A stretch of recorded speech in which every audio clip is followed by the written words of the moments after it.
Southern Air Cessna 402 ZK-VAC.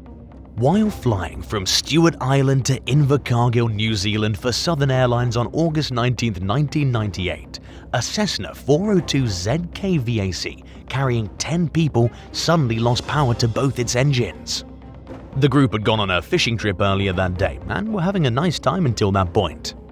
Pilot Robin Andrews radioed air traffic control at Invercargill to let them know what had happened, while ordering everyone else on the plane to put on a life jacket. He tried to guide the plane back to dry land to make a crash landing, but it didn't make it that far, leaving him with no other choice than to ditch the aircraft in the frigid Faubourg Strait. Unfortunately, not everyone had a chance to put their life jacket on before the plane hit the water. The aircraft sank fast, and the water was both extremely choppy and cold. At just 48 degrees Fahrenheit, hypothermia was bound to set in fast, and the loss of limb use would soon follow, along with exhaustion. To have any hope of surviving, a life jacket would be necessary. 5 group members lost their lives, and the 5 survivors were rescued by the Coast Guard and 2 other boats. They were taken to the hospital, where they were treated for hypothermia. 5 days after the wreck, the Royal New Zealand Navy recovered the plane from a depth of 115 feet. Investigators were unable to establish a definitive cause for the accident though. There was no evidence of any major equipment malfunctions, but the plane was also heavily damaged from the force of the current, making it difficult to tell for sure what could have gone wrong. Authorities ultimately concluded that the plane most likely ran out of gas. It made the most sense, especially after discovering that records to track the aircraft's fuel consumption were inaccurate. The plane also lacked a fuel monitoring system, while the pilot mistakenly believed that it was equipped with a low fuel warning system. Unfortunately, the tragedy was preventable, but it prompted the airline to make several important changes in order to keep its pilots and passengers safe, including redesigning its fuel sheet and keeping more accurate records. Missing Dixson Relic. 4,500 years ago, the ancient Egyptians built the Great Pyramid of Giza to house the remains of Pharaoh Khufu. Its builders placed a 5-inch piece of cedar inside the structure's tomb, where it remained until 1872.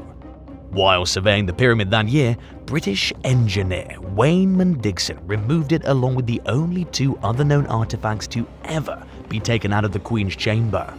Known as the Dixson artifacts, the collection consists of the cedar, a ball, and a hook. The ball and hook are housed at the British Museum, while the cedar ended up in the possession of Scottish physician Dr. James Grant, a friend of Dixon's who helped carry out the 1872 survey. Records show that Grant's daughter donated the wood to the University of Aberdeen museums. But it was never classified, and it got lost in the museum's massive collections, which contain hundreds of thousands of items. Nobody could find the cedar, despite an extensive search for it. While reviewing the university's Asia collection in 2019, curatorial assistant Abir El-Adni noticed an out-of-place cigar box with an Egyptian motif on it. When she opened it, she was shocked to discover the long missing cedar, which had been last seen more than 70 years earlier. Another surprise came when carbon dating revealed that the wood predates the pyramid's construction by about 500 years. Scholars don't know the meaning or significance of the cedar fragment, which was once part of a much larger piece of wood that was found in one of the pyramid's deep voids during a robotic survey in 1993. The discovery of the missing relic has enabled researchers to confirm that it was original to the pyramid's construction.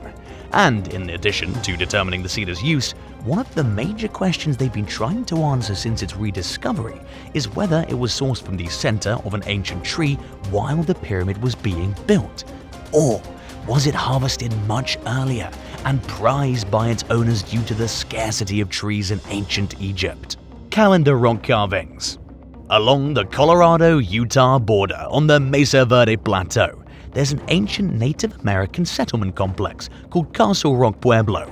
Dating back to pre-Columbian times, the site is most famous for its ancestral Pueblo dwellings, which are carved into the canyon walls.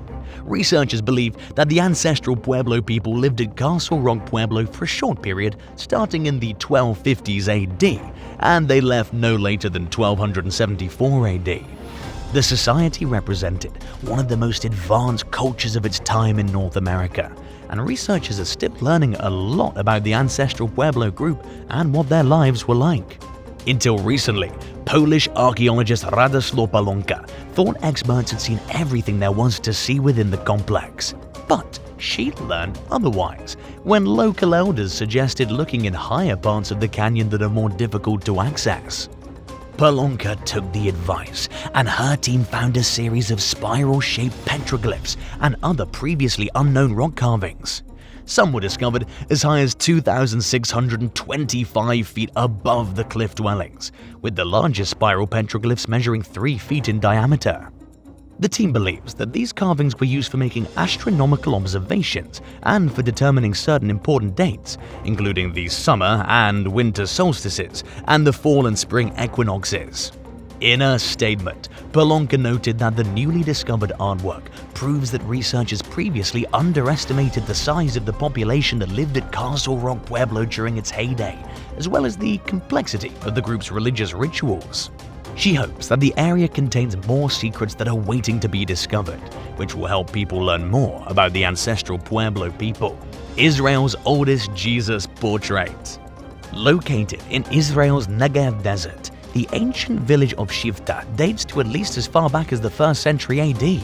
Its Christian ruins, however, are believed to date back between the 4th and 6th centuries AD. The settlement experienced a decline between the 6th and 9th centuries during the Islamic period, after which it was abandoned and forgotten until its rediscovery during the 19th century. Shivta is home to Israel's earliest known depiction of Jesus Christ. Discovered in 2017, the heavily eroded painting is barely discernible to the naked eye. Experts believe that the 1,500-year-old artwork was a painting of Jesus' baptism in the Jordan River. Art historian Emma Mayenfana was visiting the site on a hot day when she sat in the shade beneath the partially intact roof of the village's baptistery. And when she looked up, she noticed Jesus' eyes. In a study, researchers described the image as a very young Jesus with short, curly hair, a prolonged face, an elongated nose, and large eyes. These features are characteristic of a 6th century rendition of the Lord's likeness. The painting doesn't reflect what Jesus actually looked like. It's more representative of how he was seen in the collective conscience at the time. Following the portrait's discovery, Mayenfana told Live Science that her team would now focus on recovering and conserving as much of the painting as possible. Ghost footprints in the Utah desert. During the summer of 2022, archaeologists discovered a collection of ancient footprints on a United States Air Force base in Utah's Great Salt Lake Desert. They're only visible when it rains, and they fill with moisture and darken against the surrounding ground. The team first noticed a handful of the footprints while en route to a different archaeological site, and they found dozens more after sweeping the area with ground-penetrating radar, bringing the total number of footprints up to 88. While the exact age of the prints is unknown, researchers believe that they're at least 10,000 years old and possibly as much as 12,000 years old, dating back to the tail end of the last ice age. The footprints were left behind by both adults and children at a time when the area was a wetland. At one point in the distant past, the Great Salt Lake Desert was covered by a large saltwater lake. It began drying up toward the end of the Ice Age, eventually leaving behind the salt flats that are there today. During this transition, the region experienced a wet period, which would have created the perfect conditions for leaving behind footprints. According to archaeologist Darren Duke, the people who made the prints would have walked in shallow water with a layer of sand on top and mud beneath it. The mud retained the shape of people's feet, but the prints became filled with sand, causing them to blend in with their surroundings in dry weather. Discoveries like this are extremely important for helping modern humans feel connected with the past, because seeing something like a footprint helps to bring us closer to our history in a very personal way. These findings also help us to learn more about the movements of past humans as we spread throughout the globe in search of a place to call home. Where else on the planet do you think we could find more ancient footprints? Let us know in the comments, and while you're at it, subscribe to the channel. Norway's oldest ship burial. In central Norway, there's a large grassy hill called the Herlaugshagen Burial Mound. Measuring 197 feet in diameter and 23 feet in height, it's the biggest structure of its kind in central Norway and one of the largest in the country.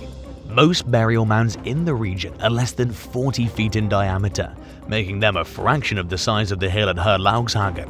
Archaeologists have long speculated about what's inside the hill, with many wondering if it contained an ancient ship. It's a logical assumption given the mound's location in the municipality of Leka, which was once situated along a centuries-old shipping route. During the summer of 2023, archaeologists found multiple rivets and wood at the site, indicating that there's most likely a ship buried there. Study leader Geir Gronsby told Live Science that the vessel appears to be in a good state of preservation, based on the condition of the rivets and wood that the team examined. Radiocarbon testing revealed that the ship was built around the year 700 AD, which means that it predates the Viking era by nearly a century. This is significant, according to Gronsby, because until now, most ship burials dated no further back than the 8th century AD. The discovery helps to fill a missing gap of knowledge among historians about what shipbuilding was like between the time of the famous Sutton Hoo burial in England during the 7th century AD and the Scandinavian traditions that came along after the recently discovered ship. Gronsby further explained that the northern location of the burial mound shows that people were sailing over large areas before the Viking Age. But without a thorough excavation, the team's knowledge of the ship and what it was used for will remain limited. Long-lost suitcase of artifacts.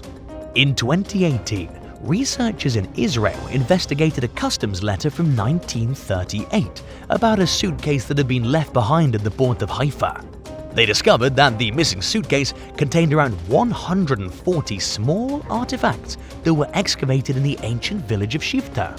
The items consisted of jewelry, nails, pottery shards featuring ancient Greek and Arabic writing, pieces of glass and bone, as well as ivory and wood objects.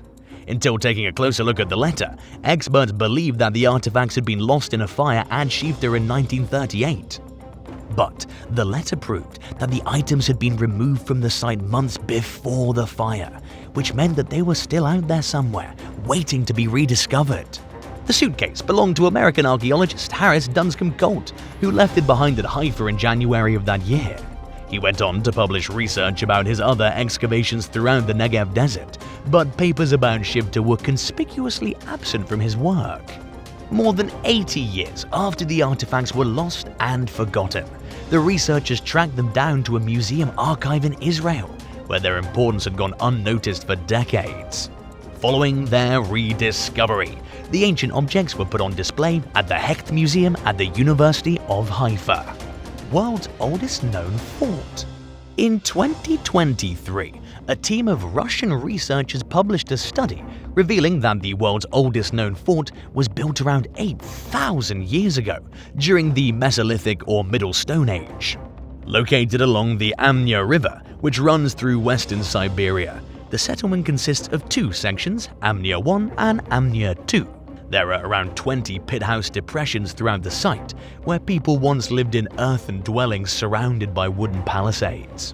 Amur Fort was built by a hunter-gatherer society at a time when humans hadn't yet transitioned to permanent agricultural settlements.